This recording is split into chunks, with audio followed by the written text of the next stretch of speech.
Oi, boa noite. Boa noite. Eu sou Arthur, eu sou terapeuta e eu vou explicar um pouco do porquê que eu escolhi essa área da pornografia, que na verdade é uma área que envolve outras coisas por trás. Normalmente a questão da pornografia tem uma demanda muito afetiva por parte das pessoas que consomem. Então, daí a gente já consegue ter uma percepção que existem vários níveis. Então, existem os viciados, existem aqueles que consomem periodicamente, vamos dizer assim, o conteúdo, e também tem aqueles que são influenciados de alguma maneira, e aí é o principal aspecto que eu decidi trazer hoje para cá, que são aquelas pessoas que são influenciadas indiretamente. E aí vai entrar em diversos pontos, não apenas na questão dos sites em si, mas na influência, por exemplo, nos colégios, nos programas de televisão, nas séries, em música, até mesmo também no nosso contato visual com determinadas pessoas.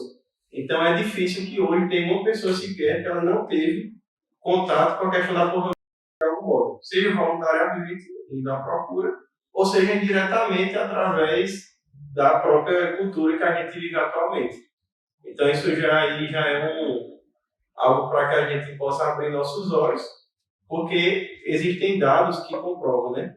Então, a gente não está simplesmente numa conversa, vamos dizer assim, poderíamos dizer meramente, entre aspas, religiosa. Então, com qualquer pessoa que puder confrontar, não, mas isso aí é questão de ideologia, isso é porque vocês são católicos, não. O que não faltam são estudos que comprovam justamente o contrário.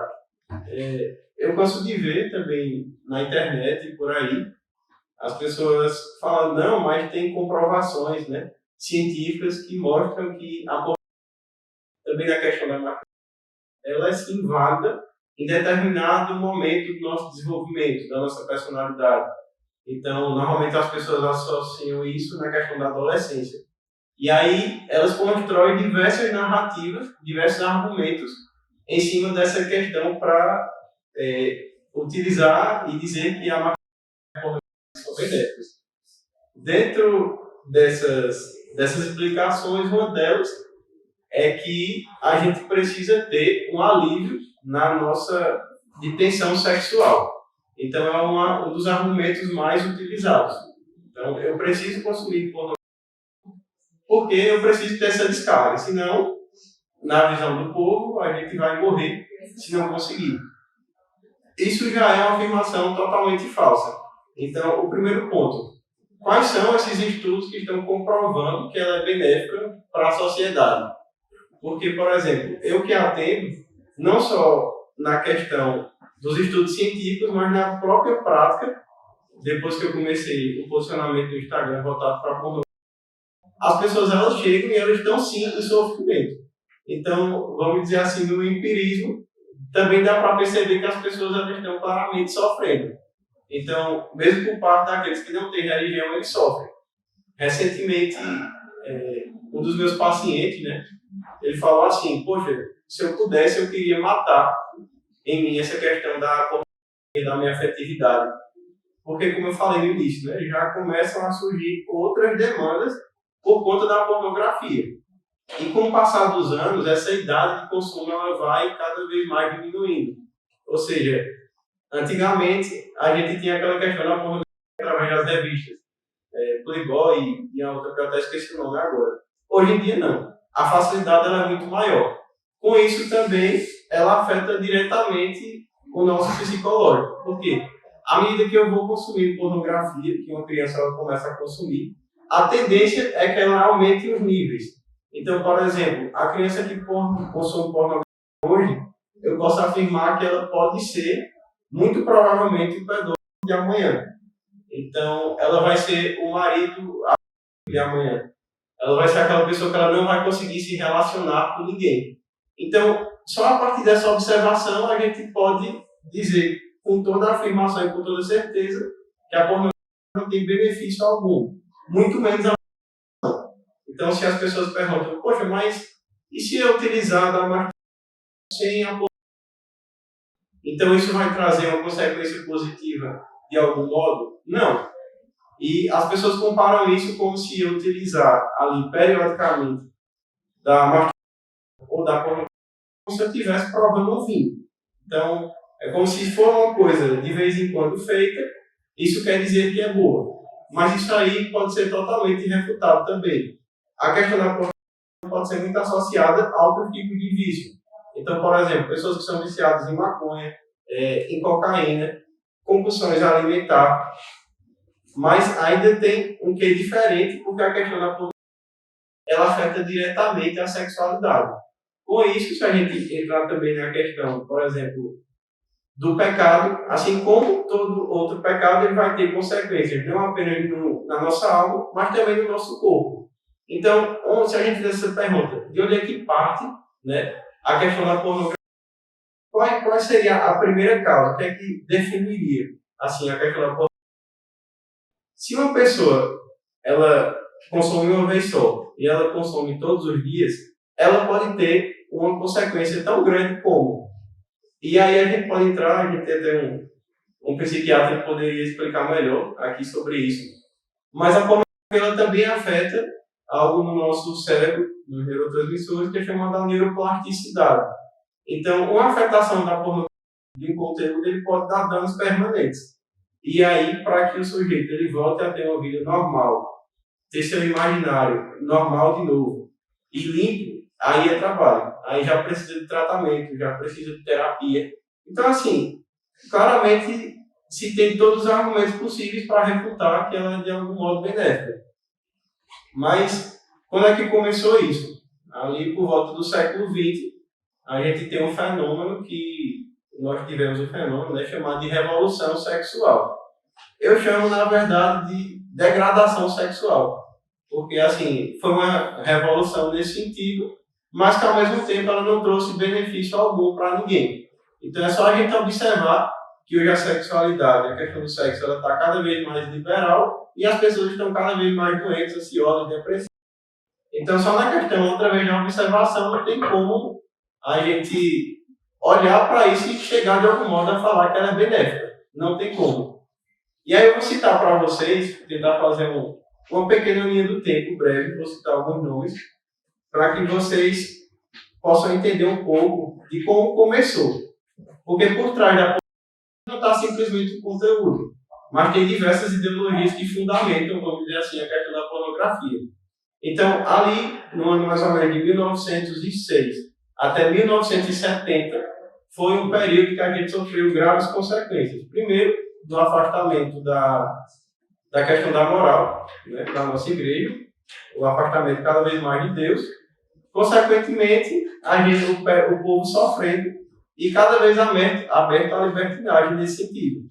Então, ali no ano de 1906, a gente tivemos um doutor chamado Henry Havelock, e ele considerava que a homossexualidade era um fenômeno normal. Ele começou em cima dessa pauta. E ele fez diversas publicações que a eugenia e o controle reprodutivo eram benéficos. Então aí a gente já começou uma certa abertura, tanto na questão da sexualidade, quanto nessa questão das ideologias.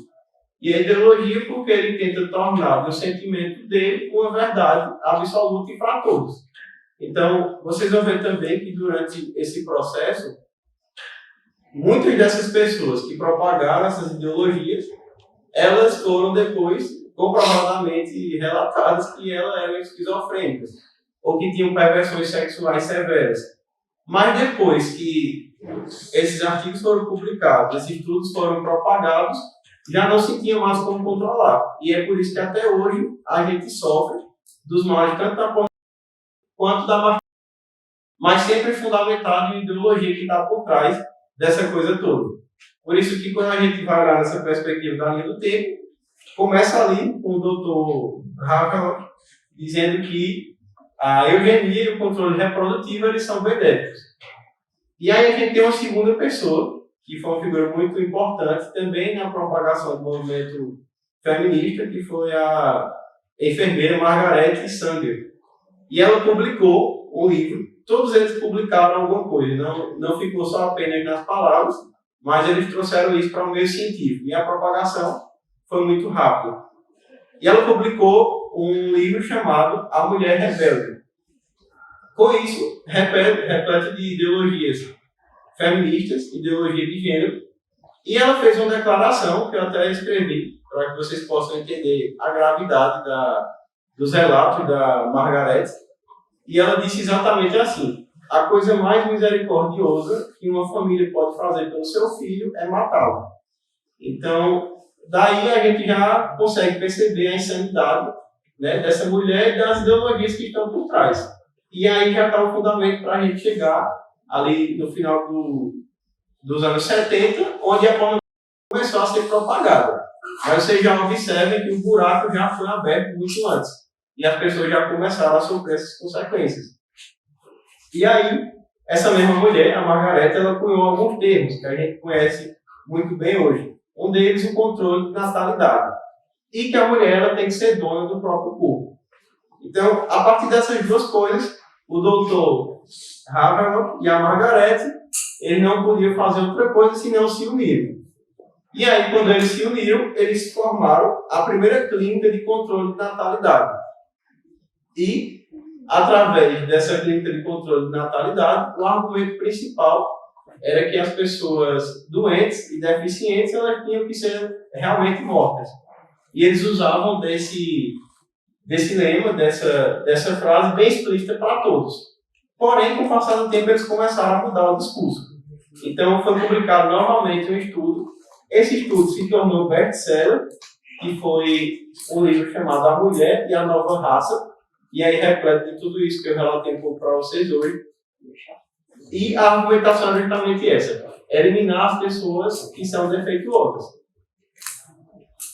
E prosseguindo, depois, por eles também serem espertos, o mal ele também se articula muito bem, eles tentaram mudar a frase e assim a maneira com a qual eles compartilhavam essa campanha do controle de natalidade. E eles mudaram o nome do Instituto para Federação de Paternidade Planejada.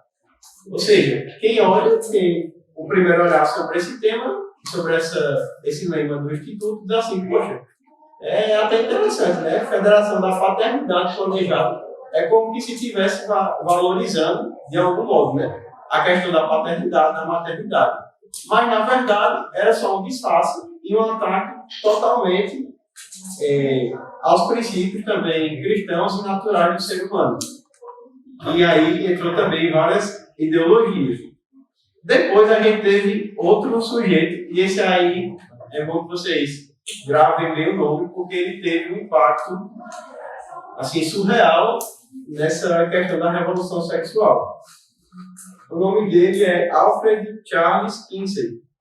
Eu acredito que vocês já possam ter ouvido falar em um tal de relatório Kinsey. E esse Dr. Alfred Charles, ele trouxe justamente a articulação de todas essas ideologias do Instituto, que já estava fundamentado da clínica de natalidade, e começou a botar mais gás ainda. Só que aí ele começou a acrescentar coisas piores do que essas que eu já citei. Então, no ano de 1948, ele começa a fazer um estudo sobre o comportamento sexual dos homens. E aí ele demonstrava claramente o interesse pelo modelo homoerótico e que a mostra de comportamentos homossexuais eram totalmente válidos para todas as pessoas. Inclusive, uma fala dele próprio, ele diz que as crianças que não têm relação sexual com os adultos, elas estão perdendo de ter algo inédito na vida delas. Essa foi uma frase assim totalmente insana do Dr. Charles Kinsey. Mas mesmo assim, isso nunca foi suficiente para que todos os estudos, todos os argumentos dele pudessem ser propagados. E até hoje a gente acaba bebendo, a nossa cultura ela sofre desses argumentos do doutor, que nasceram a partir de ideologias claras. Então a gente já começa a perceber aí, nessa linha do tempo, uma fragilidade muito grande dos princípios e, consequentemente, aquela questão do reducionismo e do materialismo. Porque qual seria o problema, vamos dizer assim, do ponto de vista antropológico e filosófico da coisa? A questão da pornografia, quando as pessoas chegam e dizem assim, não, é benéfico para o amadurecimento. Então, as pessoas, se elas não se masturbarem, se elas não assistirem pornografia, elas não se autoconhecem. Esse é o argumento. Mas, assim, ninguém nunca se perguntou o que é que a gente vai conhecer, o que é que as pessoas elas vão se autoconhecer, se masturbar, por exemplo. Assim, é uma coisa que está tão óbvia, mas que passa tão despercebido. E por isso que eu falei no começo que os nossos olhares e essa partilha com vocês era justamente para a gente ficar atento a essas coisas que são propagadas nesses meios mais comuns. Então é algo que está muito frequente nos colégios, muito frequente mesmo. Então, voltando para aquela questão da linha do tempo, depois o Dr. Kinsey ele faz outra publicação, primeiro com um relatório voltado para o comportamento em homens, com essa questão da preferência homoafetiva, e depois para mulheres. Então, juntando essas duas coisas, a gente tem o chamado relatório Kinsey. E teve a questão, né, que as crianças são merecedoras de ter relação sexual com qualquer idade, e ele fala também que o incesto ele é totalmente benéfico. Então, a relação da criança com seu pai e com sua mãe, ela vai ser benéfica para o amadurecimento da criança. Então, são várias falas insanas por parte do Dr. Charles Kinsey. E aí, ele diz uma frase também, e essa me marcou justamente para a gente ter essa percepção. Ele diz que o homem é a soma de todos os orgasmos que ele teve durante a vida. Primeiro, a gente já conseguiria refutar ele observando que prazer não é acumulativo. Então, vocês podem perceber, se vocês comem até uma comida, vocês comem ali o chocolate mais gostoso, dá aquela sensação melhor. Amanhã, passou. Precisa de novo. Então, é uma dinâmica muito parecida com a questão da pornografia. Eu utilizo hoje, tem aquela satisfação momentânea. Vai passar? Vai me dar sensação de sentido de vida? Não, vai me dar vazio. E aí, esse é até um dos aspectos da dinâmica do vício. As pessoas elas têm o contato primeiro. Só que, na verdade, as pessoas que são viciadas em pornografia, elas não procuram diretamente a pornografia. Mas esse é o ponto que, ao mesmo tempo que a gente precisa combater, é nosso dever acolher aquelas pessoas que sofrem. Porque, na verdade, essas pessoas elas estão em busca de amor. Só que elas não conseguem enxergar para além disso. A visão ainda é muito amputada. É tanto que se vocês conversarem com uma pessoa viciada, seja ela no tipo de coisa que for, pornografia, enfim, droga e outras questões, essa pessoa ela não vai ter perspectiva de futuro nenhuma. Se você perguntar assim, o que é que você vai fazer amanhã? Talvez ela diga, não sei. Se você perguntar, o que é que você vai fazer mais tarde? Não sei. Porque o olhar dela está totalmente voltado para o vício. E é justamente isso. A gente dá uma abertura lá no começo, dizendo que em algum certo momento ela é benéfica, não se tem justa medida para isso. Ela pode ocasionar depois um mal muito maior, que é entrando no ponto do vício. A pessoa não consegue enxergar para além dela e a vida dela se torna a pornografia. E aí, como eu falei no começo, a criança que consome a pornografia hoje, ela pode ser claramente pedófila de amanhã. Então, a primeira coisa seria isso. Se as pessoas elas consomem a pornografia, elas estão primeiro esquecendo da sua própria natureza humana. Então, é um enfoque tão grande no corpo que elas esquecem também da presença da nossa alma e a presença do nosso espírito. Até foi colocado na legenda, né, da divulgação, que eu coloquei assim, a pornografia é pior do que a explosão de várias bombas atômicas juntas. Isso pode até soar um pouco sensacionalista, mas na verdade afeta mais porque ela destrói a alma. Então, se uma bomba atômica explode hoje, algumas pessoas podem ir para o céu, outras podem ir para o inferno, outras para o purgatório, certo. Mas elas, teoricamente, ainda teriam uma oportunidade ali. Essas pessoas que sofrem na pornografia, não. Elas estão com suas almas totalmente degeneradas. Elas não conseguem estar abertas para amar. Existem inúmeros dados, então, muita coisa que eu estou falando, só para fundamentar também, é nesse livro aqui, Pornopatia. É do padre Miguel Ângelo Fuentes. Ele é doutor em antropologia e tem seu enfoque de estudo maior na questão do matrimônio e também na natureza humana. Então, ele trouxe muito essa visão baseada em dados dos males da pornografia na nossa sociedade. Mas tudo isso sempre fundamentado em estudos. Até porque, para que quando a gente dialoga com as pessoas, a gente possa mostrar também o lado científico, que é algo muito pedido hoje em dia. Então, seguindo nesse contexto, anos depois, foram investigados a questão do relatório do Dr. Kinsey. Porque o que aconteceu? Ele fez um estudo através de pesquisa. Então, ele entrevistou diversas pessoas. E aí, todo o estudo dele, ele comprovou cientificamente que era sim benéfico a questão da homossexualidade, da masturbação e também da questão da relação de crianças com adultos. Tudo isso foi comprovado. Anos depois, o FBI foi fazer uma investigação acerca do relatório do Dr. Kinsey e observou que as pesquisas dele foram totalmente fraudulentas. Então, só para que vocês tenham noção, 1.400 pessoas dessa pesquisa eram delinquentes sexuais, prostitutas, solteiras, crianças que já foram abusadas. De 25% a 48% eram presidiários que sofreram abuso. E o resto das pessoas, uma das pessoas que acompanhava diretamente o Dr. Kinsey era um rapaz que é chamado Dr. X.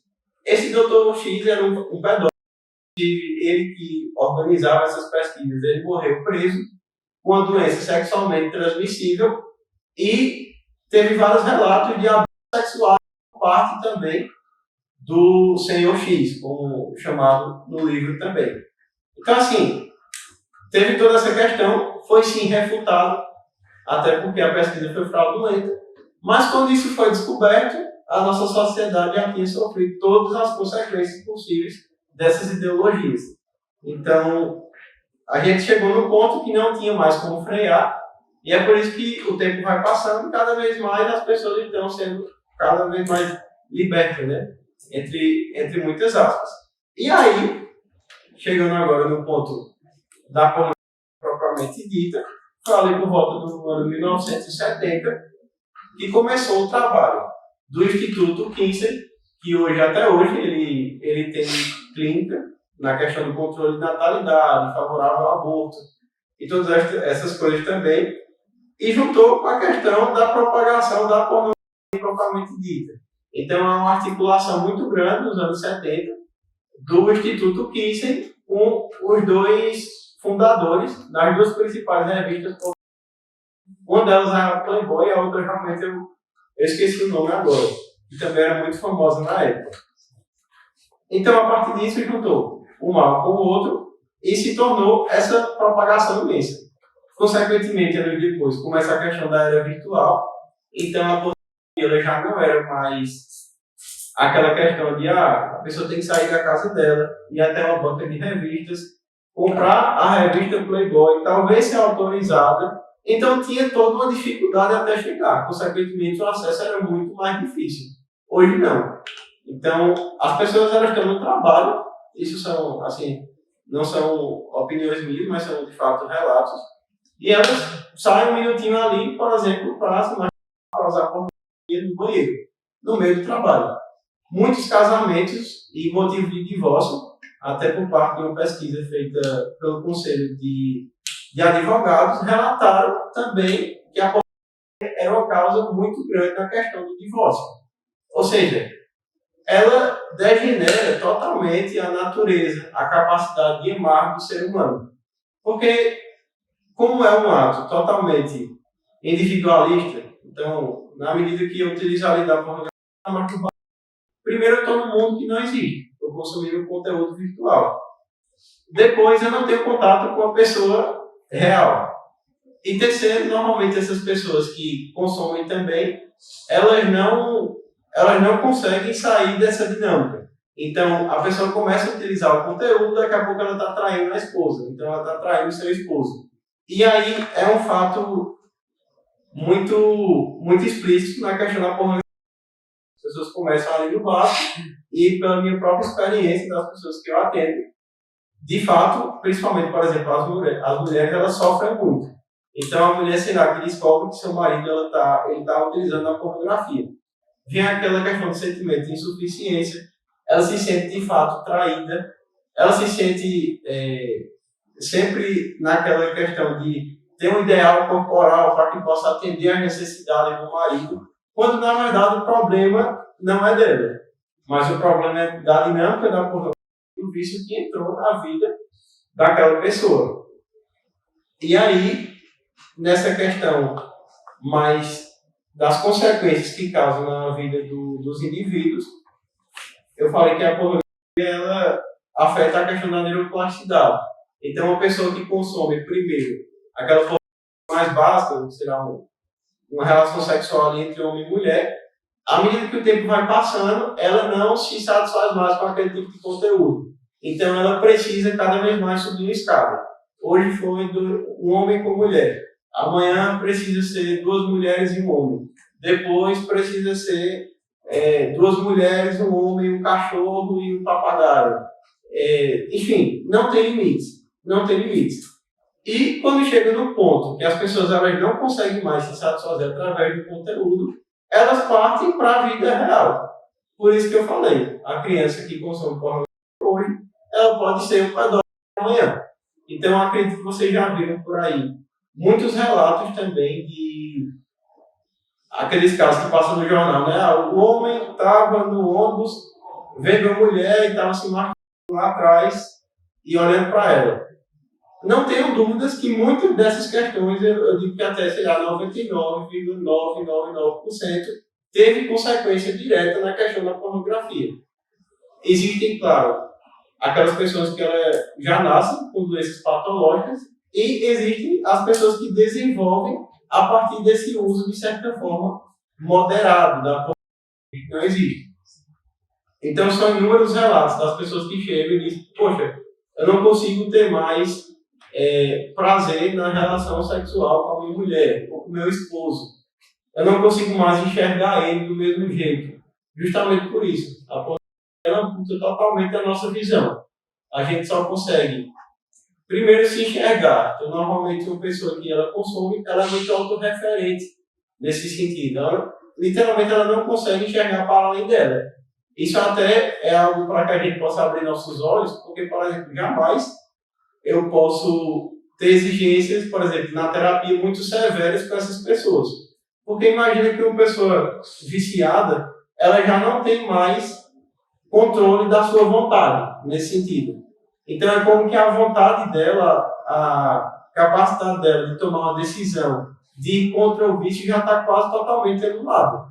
Então quando exige dessa pessoa, você larga tudo e para de uma vez, enfim, dá um jeito. Normalmente não é assim que funciona. Entre o ponto que algumas pessoas vão precisar de medicamento mesmo, para que elas possam sair da tampa do vício, e principalmente de um acompanhamento muito, mas muito próximo mesmo. Então, todas essas questões elas nos afetam diretamente até hoje. Mas com a preocupação que a gente precisa de fato sair daqui entendendo. São para as nossas crianças e as nossas futuras gerações. Um pai ou uma mãe que deixa um celular na mão de uma criança, primeiro ele se vicia no celular. Segundo, começa a dar abertura para outro tipo de conteúdo, que é na questão da pornografia. Não tem jeito, porque assim, a criança está lá, ela rola o TikTok o dia todo. Não tem como. Se vocês já fizeram essa experiência em algum momento, vocês vão ver que vai aparecer algum conteúdo ilícito de alguma maneira. Por isso que eu digo que é quase impossível que uma pessoa, um indivíduo hoje, ele não tenha algum tipo de contato com a pornografia. Se a gente vê na questão das redes sociais, vai ter lá a mulher quase seminua, e antigamente, se vocês observarem, não era uma questão que prevalecia, eles tinham muito mais pudor nesse sentido, pelas duas partes, não só das mulheres, também por parte dos homens, e hoje essa abertura, só a gente andar no comércio, um dia a gente vai ver claramente que as coisas elas estão totalmente distorcidas. E tudo isso vem por conta desse período da revolução sexual, que na verdade foi uma degeneração total e um afastamento dos seres humanos da sua própria natureza. Então as pessoas hoje elas fazem questão mesmo de se portar como animais e não como gente. Então se a gente observar, o animal ele vive pelo instinto. Então ele não vai conseguir criar um conceito, ele não tem capacidade de dizer não. Se você botar uma ração na fome, o que ele vai fazer? Ele vai comer. O ser humano não, o ser humano ele tem essa capacidade de estar com fome e fazer um jejum, por exemplo. Então a gente já começa a entender que essas duas realidades elas são separadas. Então hoje o trabalho maior parece que é lembrar que as pessoas elas são de fato humanas e não meramente animais irracionais nesse sentido. Elas podem ter a capacidade de ser livres, porque assim, quando se fala nesse conceito de liberdade, principalmente voltado para a questão da pornografia, existe esse argumento. Não, eu posso fazer porque eu sou livre, nesse sentido. Mas, na verdade, é uma burrice até muito grande, porque as pessoas elas se tornam escravas dos próprios vícios.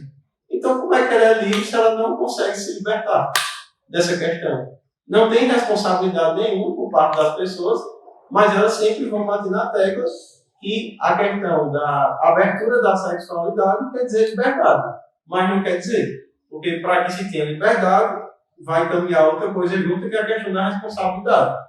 Então, a gente percebe, por exemplo, recentemente, não vi muita coisa, a questão desse sentido, mas eu vi que uma nova pauta do governo é que ele liberou a questão do tratamento hormonal para crianças a partir de 14 anos que desejam fazer a mudança de sexo. Então, assim, primeiro questionamento, como é que uma criança de 14 anos ela tem capacidade de decidir se ela é sexo A, B, C ou D? Mas aí, o pior de tudo é que realmente não dá para julgar essas crianças, porque a questão vem por trás. Normalmente, quando eu vejo uma criança que ela tem problemas nesse sentido, dificilmente ela teve pais que cuidaram, que se precaveram, que eles souberam dar justa medida ali e conhecimento para a criança. Hoje as pessoas elas já não querem ter família. E as que têm, os filhos não são criados pelos pais, são criados pelo colégio, pelo celular, sei lá, pela...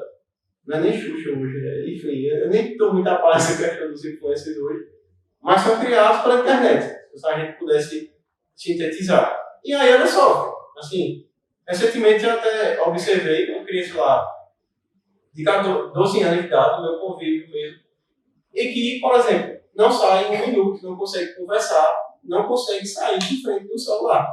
Então parece até aquele discurso meio chato, o que tem a ver com a questão da pornografia? Não tem.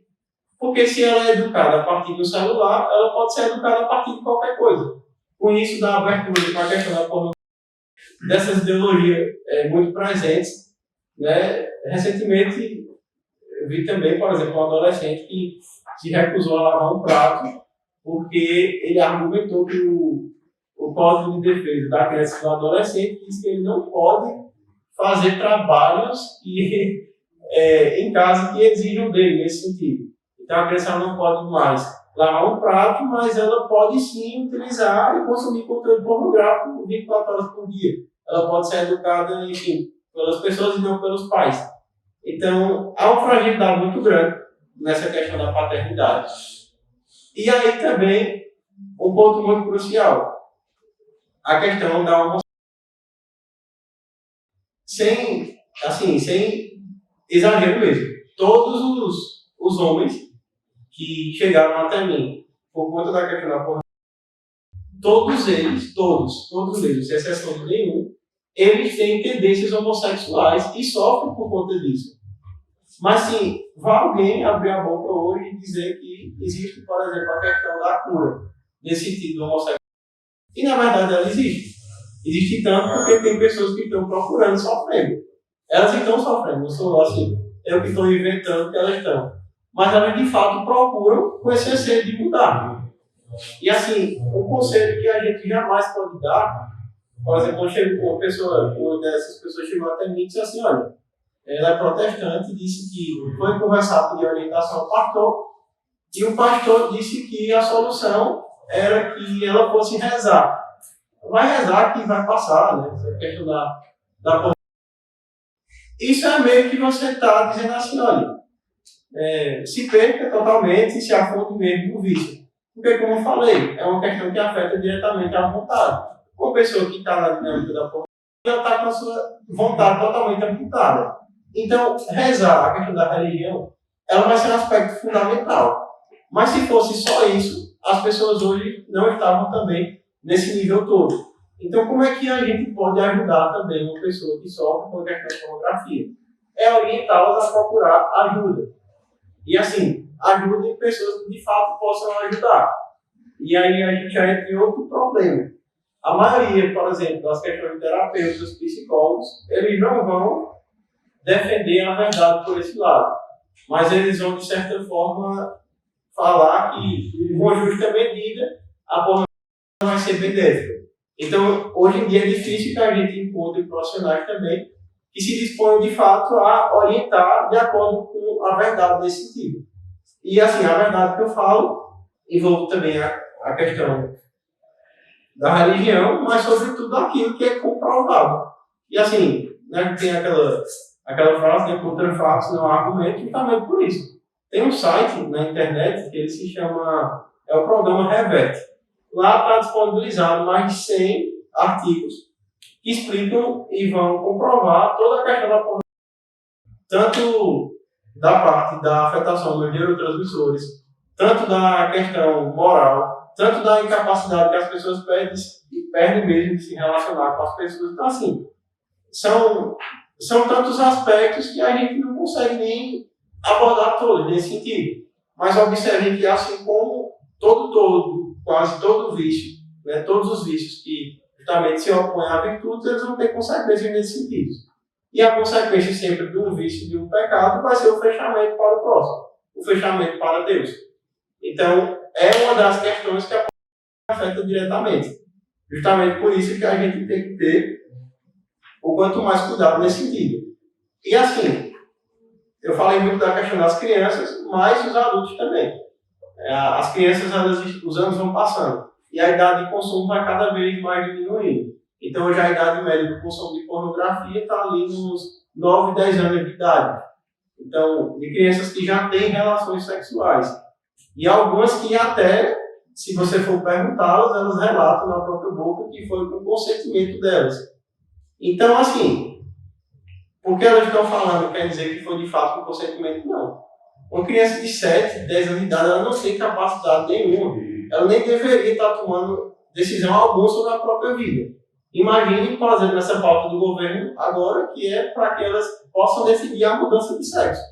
Então, veja só, uma criança dessa, que passou ali os anos, depois ela se arrepende do que ela fez.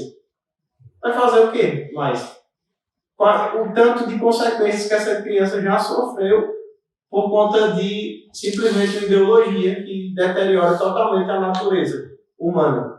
Então, é sempre bom que a gente entenda isso, né? Primeiro, a nossa integralidade. A gente tem o nosso corpo, mas também tem a nossa alma e também tem o nosso espírito.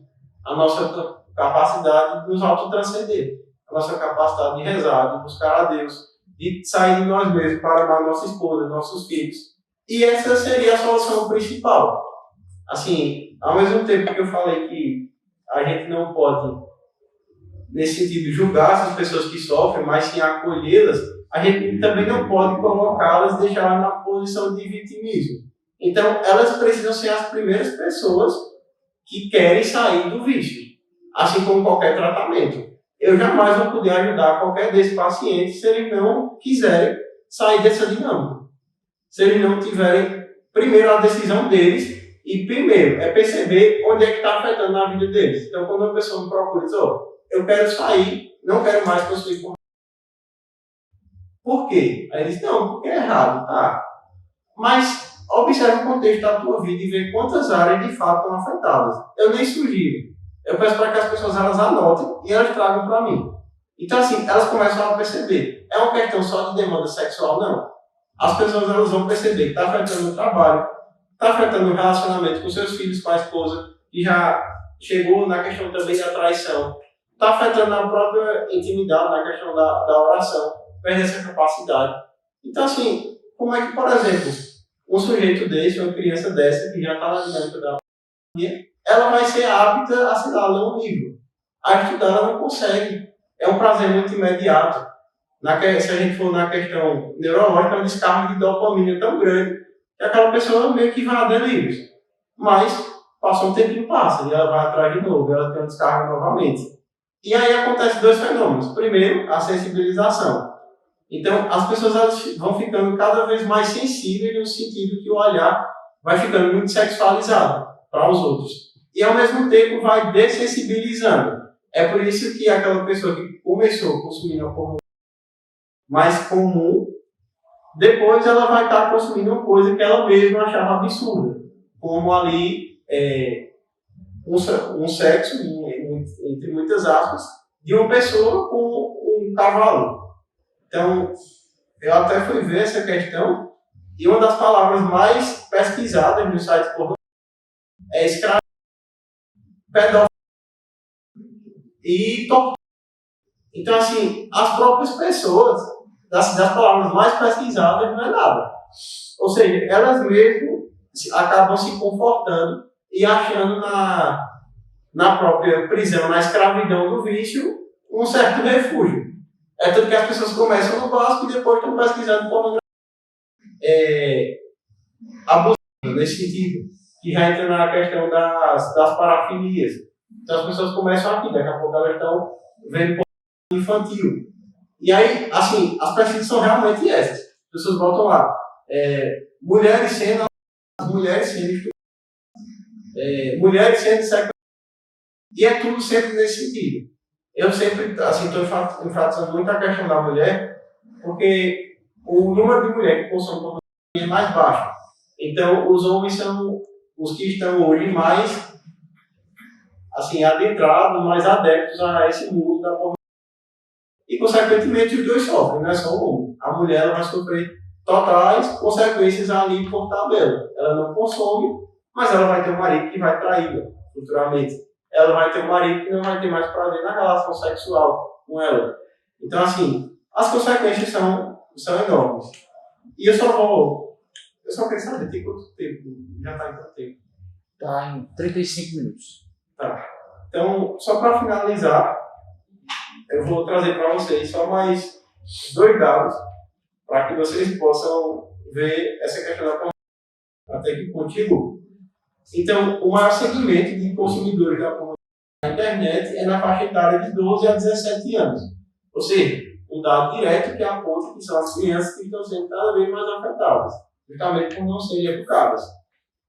E, quanto à relação entre pornografia, violência e abuso sexual, 86% dos estuprados nos Estados Unidos admitiram ser frequentes usuários de pornografia e 57% admitiram que na prática de seus crimes imitaram cenas sexuais vistas nos materiais da pornografia, como eu tinha falado. Começa a partir do contato virtual e depois o sujeito ele sente a necessidade de transformar aquilo para a vida real. Então ele tenta reproduzir aquilo que ele viu, que é uma coisa totalmente fora da realidade, na sua prática, enfim, até mesmo para a sua esposa, por exemplo. Então, é basicamente isso. Eu queria perguntar se alguém tem alguma pergunta, alguma dúvida, se ficou claro nesse sentido. Eu quis, assim, também trazer essa questão do contexto histórico e ver a questão da pornografia e dos estudos sociais. Mas se eu pudesse resumir tudo em 2 coisas, seria: tenham cuidado com as novas gerações, com as crianças, estejam sempre mais de perto e, literalmente, é uma coisa que as pessoas vão dizer que é errado, mas o máximo que vocês puderem colocar essas pessoas dentro de uma bolha nesse sentido, não é de estar fora do mundo, mas que realmente elas possam ser educadas. E assim, ter um contato de fato com os pais, melhor. Mas para isso os pais também precisam saber. E precisam saber primeiro e melhor do que os filhos para que possam educar. Senão vai perder totalmente o sentido da hierarquia, da paternidade e da maternidade. Até porque, assim, aquele que gera, uma coisa é gerar, né? A criança pode nascer. Outra coisa é a gente exercer a nossa paternidade e a nossa maternidade de fato quando as crianças nascem. Então, assim, ter cuidado com essa questão e estar muito atento. Então, quando vir com esses argumentos que a pornografia é benéfica de algum modo, você já sabe e é só pesquisar na internet, no programa Reverte, vocês vão ver todos os estudos e números e vão comprovar que é totalmente errado. Então, a gente precisa, de certa forma, estar na linha de frente no combate à pornografia, porque, como vocês entenderam, ela afeta não só um ponto isolado, mas ela afeta a vida toda. E o ser humano, basicamente, vai perder sua capacidade de amar e de se relacionar. E, no final das contas, esse é o sentido maior da vida: amar e ser amado. Se a gente perde isso, a gente perde a nossa vida. Então, se fosse para resumir tudo, seria basicamente nisso. Mas se alguém tiver alguma pergunta, algo que possa responder.